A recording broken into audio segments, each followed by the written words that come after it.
Hello everyone! Today I'm going to discuss with you a topic I'm often telling my clients about. It is about discovering if you're a good athlete or not.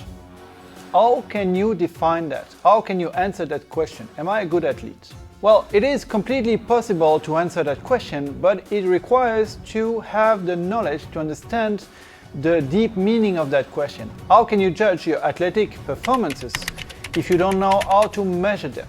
There are around 7 topics, 7 skills that you need to master in order to be a good athlete. Which are they? Let's discover them one by one. The first one is often the one I need to start with all my clients when they come for personal training and they never did sport before, or just very little. That skill is the proprioception. What is that? Well, it comes from Latin roots and it means the perception you have about your body. Proprio is yourself and ception is the view. Why is that skill super important? Well, it's very simple. You can't work on a body that is not stable, because if you do a squat and your knee is going inside, you will have all the strength going to one place and that will create pain. But the stability depends on that factor, that is the proprioception. In order to have stability, you need to know and to feel when your body is stable and when your body is not. By example, if you do a lunge, you need to know exactly if your knee is aligned or if it's tucked inside. That will make a huge difference in your progress. That is why this topic should be addressed first. If you have a bad proprioception, you have a high risk of injuries. The second skill is the mobility.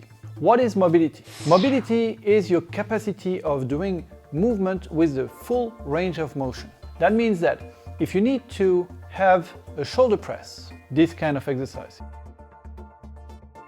well, if your arm is limited here, well, you will have all the pressure from the weight pulling your arms down. That will be bad. That will mean that the shoulder will have to resist significantly more in order to just take the position. So with the movement and holding the position, then you will have way more strain on your shoulder than you should have. Because normally when you can have the arm vertically up, you will work with the gravity and that will not engage too much effort. Also, if you don't have a good mobility, your body will compensate.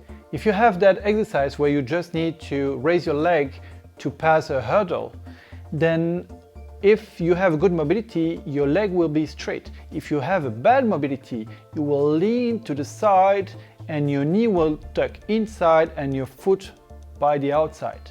That is something you can often see for runners. Some of them have one leg that turns in and one leg that goes straight. That means that they have this specific issue, a lack of mobility, and they will suffer from a lot of pain from having this balance in their movement. So this is a very important topic. You can also see that in biking, where you have one knee tucked in and the foot going like this to the side instead of going straight. That's very important also. The third skill is the stability. We talked about already with the proprioception. Stability is a very key element of any sportsman. Meaning that if you do fitness, by example, and you have to do a squat with weight, if your knees will collapse with the weight, you have a bad stability. Your stability depends on proprioception in order to feel it and to work on it, but also you need to train it. Meaning that the stability is addressed from the rotative muscles. So if you want to keep your knee straight, you need to engage the rotative muscles on both sides in order to create stability. If one is not engaged, by example the one from outside, then your knee will sink inside for the squat. That is bad. So this is very important. Another part of the stability work is, by example, your core. Your core is very important when it comes to transfer the stability from the floor to your arm. We talked about it in the movie about the role of the core in that other chapter. By example, if you are playing tennis, you ground yourself in the floor and then you need the stability there to be transferred to the upper body in order to hit the ball without losing your power. If you don't have a stability, you can't hit the ball hard. This is why stability is very important. And the stability needs to be transferred by your body through the core. The core is a very key element of your stability. Next on the list comes the explosiveness. This is your capacity to transfer all your strengths with speed. By example, if you have only strengths, you will be able to push something. Imagine a bodybuilder pushing a car, yeah? But explosiveness is something different. Explosiveness is, by example, throwing a ball as fast as you can, as hard as you can, by example, in baseball. So imagine a bodybuilder playing baseball and throwing the ball, then the ball won't go very fast or even very far, because the bodybuilder is often not able to transfer that strength with speed. There is a lack of explosiveness because the bodybuilder is focusing on the aesthetic, and aesthetic doesn't come necessarily, it can, but not necessarily, with the explosiveness. A sprinter needs explosiveness in order to go fast, a boxer in order to hit hard, and many sports like that. Explosiveness is really interesting, first because it consumes a lot of calories. It also makes you really functional, because who needs strength if you can't apply it fast? If you need to defend yourself and you're a bodybuilder and you never worked with explosiveness, then you won't be able to punch. I did some boxing many years ago with some bodybuilders, and they were just moving like robots, like this, and punching like this. It was laughable, really. It was absolutely not boxing, and they often just gave up quickly. They gave up because their capacity in boxing were really far away from what they were expecting regarding their own body. So when they see their body in the mirror and they expect like, oh, I should be good in every sport, and then they confront themselves to that sport and they're not. Same as if they were trying to do some climbing or whatever. They would be way too heavy in order to do something good. Man, it must be so hard for someone at your weight to rock climb, dude. I don't think people really understand how hard it is. Hard as hell. What do you think makes it hard? Is it because of your weight or because you're bad at rock climbing? Both. I'm 232 pounds. Yeah, we all have this image of Stallone doing the climbing in this movie a long time ago, but that is not really realistic because it would drain his energy very fast due to his weight and due to the type of muscles he has. The next one would be the strength. So strength is very important. You need to be able to carry something, to push something, to lift something. That's very important. Strength is what you do when you are lifting a weight, when you are, like I said before, pushing a car, or bench pressing, or whatever the exercise. If you do it slow and you control the weight, then you're doing strength.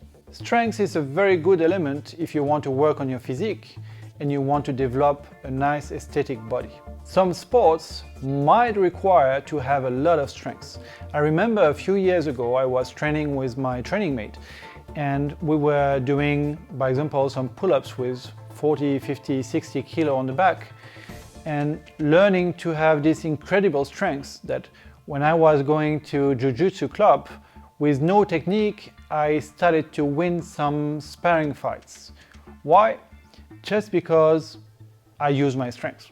Basically, even if people had way more technique, way more skills than I did, I could win. Why? Because people were arm locking me and I could just remove them or force my way through. So if you inside a sport like jiu-jitsu, Brazilian jiu-jitsu, judo or whatever, Strength is not everything, but you can really compare if you don't have strength and only technique and someone that has just the strength. The guy with the strength might win. If you have two people on the same level, the strength will make the difference, really. That's a very key element to many sport and topics. The next one would be endurance. It is also a key element in order to test your physical capacities, because lifting something one time or two times like a strong man is good. But let's take the situation where you would have a fire in a forest and you need to escape. If you can't run more than 1 kilometer before to be completely out of oxygen, then what's the point? You would die. So in my opinion, testing the physical capacities would be having all these different kind of tests. Could be completely natural, like climbing on a tree, like capacity to move, to crawl, to do all these kind of things. And endurance is still very important. You need to have a basic level of endurance in order to have a normal fitness level. We don't ask you to have the capacity to run 20k or 100k like these Ironman runners that do these incredible distance, sometimes per day, sometimes 1 week in a row, sometimes more. We're not asking you this. What we're asking you is the capacity to run at least 3 to 5 kilometers without to be completely dead. That means slower, but that means that you should be able to jog for that distance. That is the bare minimum. If you can't, then your physical capacity is not as optimum as it should be. If you have a manual job, like wood chopping or working in a factory where you need to carry some heavy things and move them around, then you will necessarily have some endurance. That is why this skill is quite important as well. The last one is probably not the most important one, but it's still very good for your health and for your sport level. It is the coordination. Well, it's not the one that you will use the most. For example, you can do fitness and have a bad coordination. But if you want to test your level, you need to be able to reproduce something that people are showing. This is through the coordination. You need to be able to engage different parts of your body at the same time, because coordination can be the capacity to repeat something that is shown, or to have different parts of your body that are working different things at the same time. For example, the feet tapping and the arms raising and closing, by example. That would be one example. If you can't do that, if you can't coordinate, then it's still like a low performances. But I understand this is not the most important part of your physical training. Still, having cardio might depend on your capacity of coordination. For example, many good cardios are done with coordination. Skipping rope, battle rope, agility grids, these kind of exercise, they all require your coordination. And training it will not take you too long and you will not regret it. You know why? Because having a good coordination makes your brain work, and working on your brain will prevent you, at least partially, from bad brain diseases. So that is always good to know and good to work on that. So these are the 7 skills that needs to be part of your workout or workout plans. You don't need to work all of them every day, but you need to train them from time to time. If you have a personal trainer and it doesn't do that, then maybe you should change your personal trainer, or at the minimum, talk to him and address the problem. Why I have a very bad mobility, why I have a very bad level of strength, why I have a very bad coordination, why we're not doing it. And then you can progress, because what we want is to have the best body. It's good to have a nice and aesthetic body, but when you arrive to 60 or 50, even 50 I guess, when you arrive to that age and you feel like you are old, then it's not good. Better to conserve to maintain your mobility, and even if you never had it, to develop it. So all these skills needs to be worked almost equally. I hope you learned a lot from this video. Don't hesitate to look at all the graphics below the video if you are in Coach Corner. If you're not, then I invite you to click on the link below the video in order to visit Coach Corner to have all the full graphics and information that you can download and access from there. And we will see you in the next video.